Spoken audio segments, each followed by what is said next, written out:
if you wanted to vacation like you were rich, really all you needed was an extra $2,000 a month. With $2,000, that's enough to comfortably have two people go on a holiday really 3 or more times per year, depending on where you go. The problem is, a lot of us, for $2,000, that's pretty much doubling our income for a lot of people out there. So it's not the easiest thing in the world to just come by an extra $2,000. So I'm going to try to outline a way that you could vacation a lot more frequently without spending a lot of money out of your pocket. The thing that I'm talking about is timeshares. And a lot of people remember timeshares from back in the day when you'd go to a really shady, darkly lit room somewhere, and they used high-pressure sales tactics to try and convince you that this was the way to go, and they charged obscene amounts of money, and you usually got some crappy week somewhere paying a lot of money up front, and then every year you were paying a couple $1,000s for your maintenance fees, and everything just added up again and again and again, and people were just getting out of it as quick as they could. At least for the last 5-6 years, there's been a really heavy shift going away from getting a week, which was the old traditional way. So you'd buy a week in, say, let's take Las Vegas for example. You could buy a week in Christmas over December, and you pay a lot of money, but it was considered a red week. So in its trading power, it was really high. So somebody like myself, I'm in Canada, so I would buy a week in Vegas, and then every single week I would go to that resort in Vegas. And every week of that year, for the rest of my life, I would go to Vegas. Unless I could find somebody who also wanted to go to Vegas, I could trade my week for whatever week they had. Let's say they had a week in Banff, Alberta. So I could say, okay, hey, let's trade. And we'd do a straight up swap. Now the problem was somebody had to lose on that trade every time. So my week in Vegas was probably worth more than a week in Banff, Alberta for that same week, but nobody else was willing to trade. So my choice was spend more money than I had maybe that year and go to Vegas anyway because I had the week, or don't go, or try to rent it to somebody else who might want to go, or make this trade. So now I'm going to Banff and this stranger is going off to Las Vegas instead. So I'm on the losing end of that deal. So a number of years ago, they changed it so that you would get a certain amount of points for every week that you had. So let's pretend that my week, again, was in Las Vegas for the week of Christmas. It's a 3-bedroom condo, fully furnished. And so I get, for that week, we're going to say in this situation, 100,000 points per year. Now, I can, if I want, use all 100,000 points and go to Las Vegas in December for Christmas with my family, and that's it, that's done. Let's pretend that I didn't want to go. I did want to go to Banff instead. Banff at Christmas time is pretty expensive as well, but not quite the same as Las Vegas. So I could book the week in Banff now, let's say for 50,000 points. So I don't have to book my week anymore in Las Vegas. Somebody else handles that. If it sits empty, it's not my problem. I got my 100,000 points, and I can book a week in Banff for 50,000 points, and then I still have 50,000 points in my account. And what that does for me is it allows me to take my 1 week somewhere and break it up into more weeks somewhere else.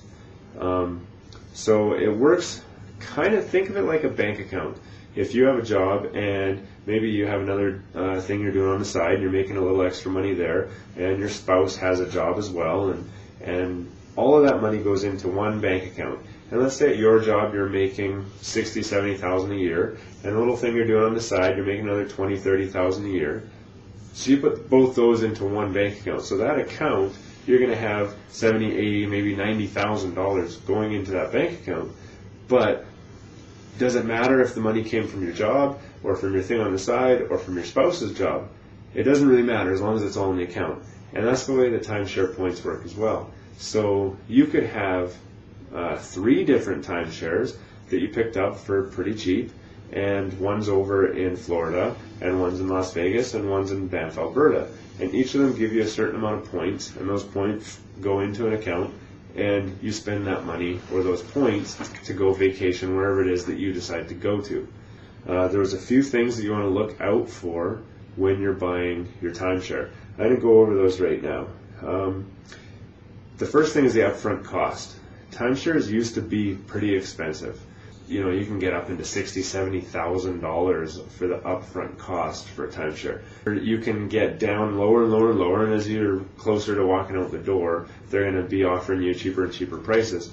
There's another thing that they'll do, and I don't think it works out well, but it might for some people, and that would be it's an alternate year. So you would pay a lower fee, somewhere usually in the $10,000 range.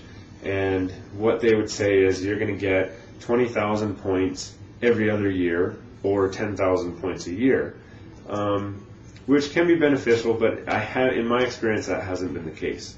You could also go, a really good place right now is on eBay. There's guys that are selling their timeshares, and they just need out. They can't afford to pay the maintenance fees, they can't afford to keep the place going, and they're about to lose it anyway. And you can get a timeshare for an upfront cost of $1. I kid you not, the winning bid is 99 cents. There's a little bit of a trick there though. A lot of them, the account is outstanding, so they haven't paid their fees for a few years. There's closing costs, there's transfer fees, there's blah, blah, blah. By the end of the day, you're going to be getting into it for between $1,500 to $2,000 if you want it for $1. You know, give or take. This isn't a set rule. It's not hard and fast. Even if you get it for $1, you're going to end up walking away somewhere over $1,000. But $1,000 to pay for a timeshare to get points every single year for the rest of your life, and if you get a good one, it will also be deedable, so you can leave it to your kids in your will because you own a piece of paper that says, hey, I own this week, this time, at this resort, forever. So we talked about the first thing you want to watch out for is the upfront cost. We know that it can get expensive, $60,000, $70,000, but it can also get really cheap, $1 on eBay, for example. There is a lot of space in between those two, and so you're going to want to keep an eye out for what works best for you. Obviously, we can't all get a $1 timeshare, okay? There's not that many for sale, and you do need to kind of, stake out on eBay and really watch for them. So, upfront costs. The second thing you're going to look for is the maintenance fees. Okay, maintenance fees can be ridiculous.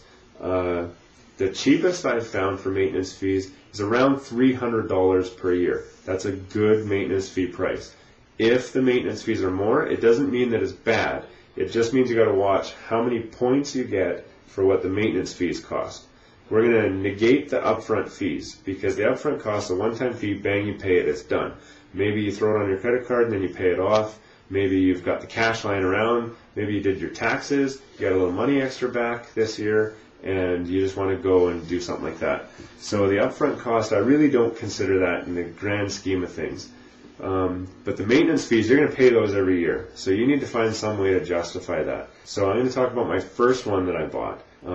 I get somewhere around 78,000, 79,000 points a year with this timeshare. It's in Texas. I've never been there, never seen it. I've never even been to Texas. I just know that I own a week there somewhere in Texas, and I don't even care about it because every year I get my 78,000 points into my account. My maintenance fees are just over $300 US per year. So if you do the calculation, that works out to somewhere around 0.5 cents per point per year that I pay. So that's my maintenance fees divided by my points that I get per year.